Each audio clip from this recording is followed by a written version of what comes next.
Bienvenue dans cette nouvelle édition du QG News. Au sommaire, réunion du Conseil de paix et de sécurité de l'Union africaine ce mardi. Il est question de la mise en œuvre de mesures communes pour lutter contre le terrorisme. Reprise des négociations intermaliennes à Alger. Pour cette seconde phase et pour parler un dossier crucial sera au centre des débats, le statut de l'Azawad. Et repenser les systèmes éducatifs mis en place sur le continent, c'est l'avis des spécialistes qui estiment que le modèle africain montre aujourd'hui ses limites. L'Union africaine se réunit ce mardi à Nairobi au Kenya. Il s'agit pour le continent de trouver des voies de coopération pour lutter contre la menace terroriste. Le comité des services de renseignement et sécurité africain de l'UA s'inquiète notamment de l'éventuelle influence de l'organisation de l'État islamique sur les djihadistes en Afrique. Guillaume Durand.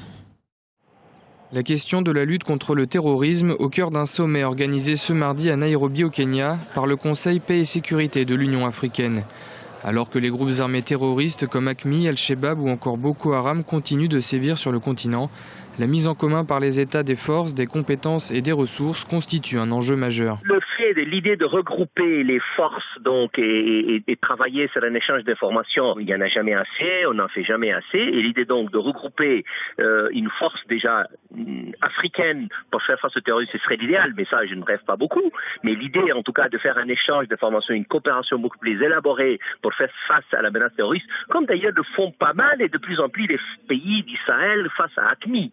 Et donc l'idée qu'on ait une force donc d'Afrique de l'Est et probablement d'Afrique centrale demain pour faire une menace est la seule solution. Tant qu'on n'aura pas mutualisé les différents moyens des États, il sera difficile de faire face. Et là, la réunion de Nairobi, évidemment, va dans ce sens-là. À l'image des groupes terroristes présents au Moyen-Orient, notamment en Irak et en Syrie, les factions terroristes en Afrique sont plus implantées qu'auparavant et contrôlent désormais des territoires. La chose nouvelle maintenant, c'est que ces groupes, contrôlent désormais un territoire. D'où l'action beaucoup plus possible, en tout cas plus dans la logique des États, des armées conventionnelles. Donc l'idée d'avoir un territoire et d'affronter un territoire pour le libérer. Pour le coup, une réunion comme celle de Nairobi devient importante parce qu'en soi, elle fait face à une situation qui est dans la logique des armées conventionnelles. Mais enfin, cela dit, la menace est importante et de mon point de vue, il faudrait régler aussi et en parallèle, mais je dis pas seulement, mais en parallèle, la pauvreté, la misère, l'absence de l'État, la démission de l'État, qu'on voit malheureusement beaucoup dans certains pays africains. Les travaux devraient normalement tourner autour de la mise en œuvre des conclusions opérationnelles de la 5e réunion des chefs des services de renseignement et de sécurité des pays de la région sahélo-saharienne, tenue les 19 et 20 mai à Ouagadougou, au Burkina Faso. Les négociations ont repris ce lundi à Alger sur la situation au nord du Mali. Après la première phase de discussion en juillet, les pourparlers devraient désormais porter sur le fond et notamment sur le statut de l'Azawad. Bamako se dit prêt à entendre les revendications des groupes armés, mais à condition de respecter le principe d'intégrité du territoire. Ibrahim Ndiaye.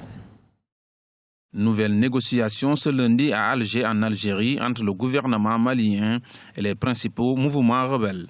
Au menu des discussions, plusieurs points d'achoppement, notamment la question essentielle du statut de l'Azawad. Selon le journaliste malien Ibrahim Koulibaly, cette rencontre d'Alger a de réelles chances d'aboutir à un accord de paix définitif. Il y avait de cela un mois, le gouvernement était face, en tout cas, toujours à ces groupes armés avec le groupe des négociateurs avec comme tête de file l'Algérie. Donc, après l'adoption d'une feuille de route, les deux parties ont convenu de se retrouver au mois de septembre.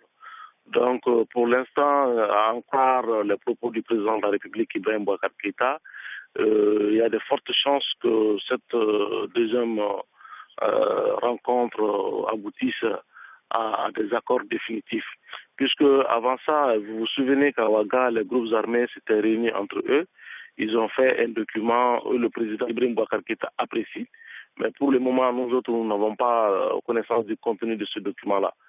Si le MNLA a toujours refusé la participation à la table de négociation de certains groupes récemment formés, la multiplication de ces mouvements pourrait menacer cette rencontre d'Alger. Peut-être le seul problème, la seule fausse note, c'est que avec le temps, il y a plusieurs petits groupes armés qui se sont créés et qui voudraient participer aux négociations.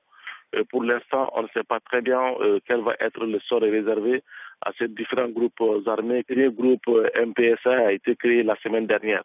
Donc aujourd'hui, quelle est la chance pour ce groupe d'être partie prenante à ces négociations. Donc, on ne sait pas exactement de quelle manière le gouvernement malien va gérer ces derniers cas, mais en tout cas, entre le MNLA, le MAA, et les premiers, en tout cas, mouvements qui avaient pris les armes contre l'État malien, ceux qui étaient en belligérance, aujourd'hui, moi, je pense que tout le monde est dans un bon esprit pour aller à des accords définitifs. Des négociations qui seront facilitées par la présence des médiateurs de l'Union africaine, de la CEDEAO, présents également à Alger. Le mois de septembre est arrivé et cette période de l'année rime bien souvent avec rentrée scolaire. À cette occasion, nous sommes intéressés au système éducatif sur le continent. Entre faiblesse et évolution, le modèle africain est à reconstruire selon les spécialistes. Ibrahim Ndiaye. Les systèmes éducatifs en Afrique, souvent trop calqués sur le modèle occidental, ont montré leurs limites sur le continent. La course à l'uniformisation et à l'internationalisation des diplômes, avec l'adoption du système LMD, adopté par nombre d'universités africaines, peut bien en engendrer à long terme d'autres problèmes d'inadaptation de la formation aux réalités africaines. À mon humble avis, et sur la base des études de fond qui ont eu lieu dans la plupart des pays, y compris les pays les plus performants en Afrique de l'Ouest, notamment la Côte d'Ivoire et peut-être le Niger, le Mali maintenant, eh bien, il faudrait reprendre le système d'ensemble. Alors, de quoi s'agit-il? Le Sénégal, par exemple, qui passe pour être un modèle, il y a du vrai dedans, ressemble à un vaste terrain de football sans penalty, point de penalty, sans corner, sans juste touche, sans rond central.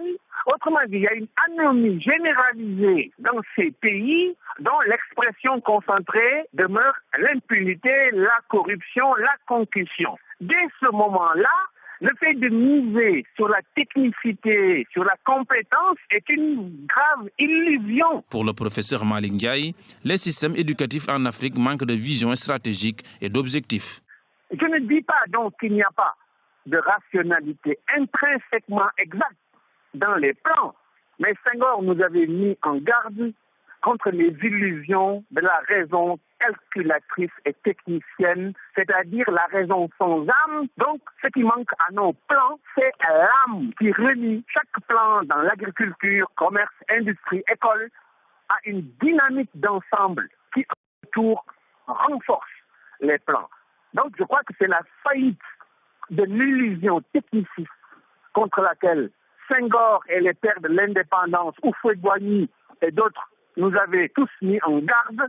Le continent semble donc faire face à un double défi, trouver rapidement les moyens de résorber à court terme le chômage qui frappe les jeunes en l'occurrence. Le deuxième défi est de redéfinir des systèmes éducatifs réellement authentiques qui fassent du développement réel du continent la finalité de toute formation. Musique à présent avec la finale du concours national des chanteurs du Rwanda qui a eu lieu ce samedi à Kigali, la capitale. Une dizaine d'artistes étaient en lice et à l'issue des prestations, c'est le rappeur Jay Polly qui a été déclaré vainqueur de cette édition 2014. Un reportage notre correspondant Olivier Diacotin. Jay Polly est le meilleur artiste chanteur 2014 du Rwanda. Le rappeur s'est distingué au cours de la finale du concours national 2014 des artistes chanteurs du pays des 1000 collines. Une finale qui s'est déroulée le samedi 30 août au stade Amahoro de Kigali. Cette compétition vise à familiariser davantage les artistes locaux avec des prestations live. Un exercice que le lauréat a bien réussi durant le concours, mais surtout pendant la finale. Il a conquis le cœur du public grâce à ses mélodies qui conscientisent la jeunesse. Des chansons qui lui ont permis d'avoir une popularité essentielle pour la victoire. Je suis vraiment très heureux car c'est ma première grande récompense. C'est un nouveau départ pour ma carrière et je vais prouver à tous que je mérite ce prix.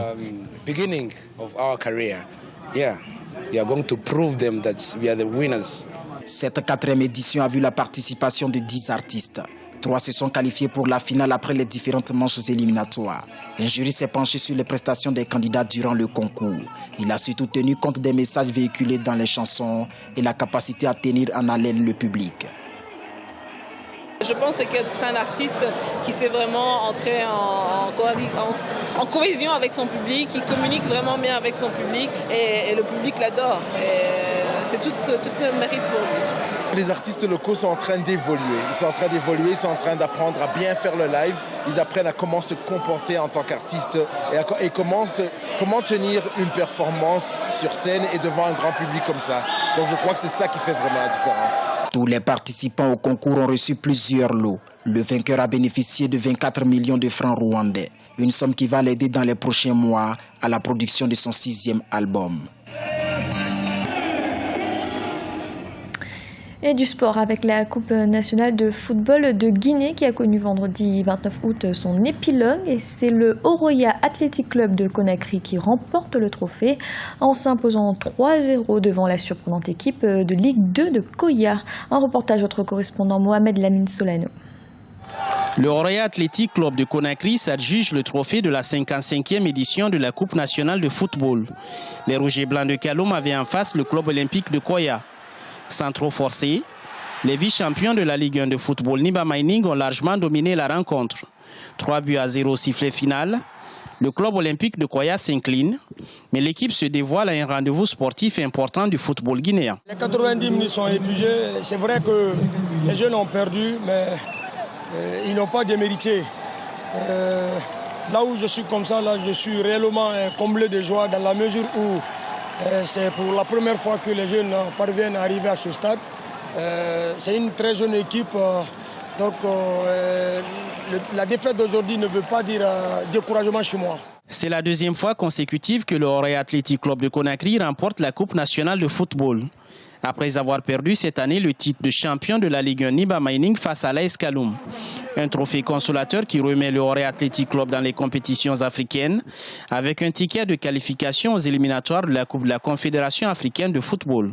Très content, surtout pour le président et tous ces nombreux supporters qui ont été très déçus suite à la perte de notre titre. Tout le monde sait comment on a perdu le titre, ça a été amer, difficile à digérer pour nos supporters, notamment pour nous acteurs. Mais Dieu merci, aujourd'hui on se rattrape avec ce trophée de la Coupe nationale. Et je dirais Dieu merci, nous serons africains la saison prochaine. C'est la 6e Coupe nationale que le Oroya Athletic Club de Conakry remporte cette année. Les Rouges et Blancs de Conakry égalent ainsi le record de l'AS Kaloum, qui gardait jusqu'ici le titre du club le plus titré de l'histoire de la Coupe nationale de football, à compter de 1985. C'était le journal de la rédaction. Merci de l'avoir suivi. Retrouvez dans un instant une nouvelle édition du QG News.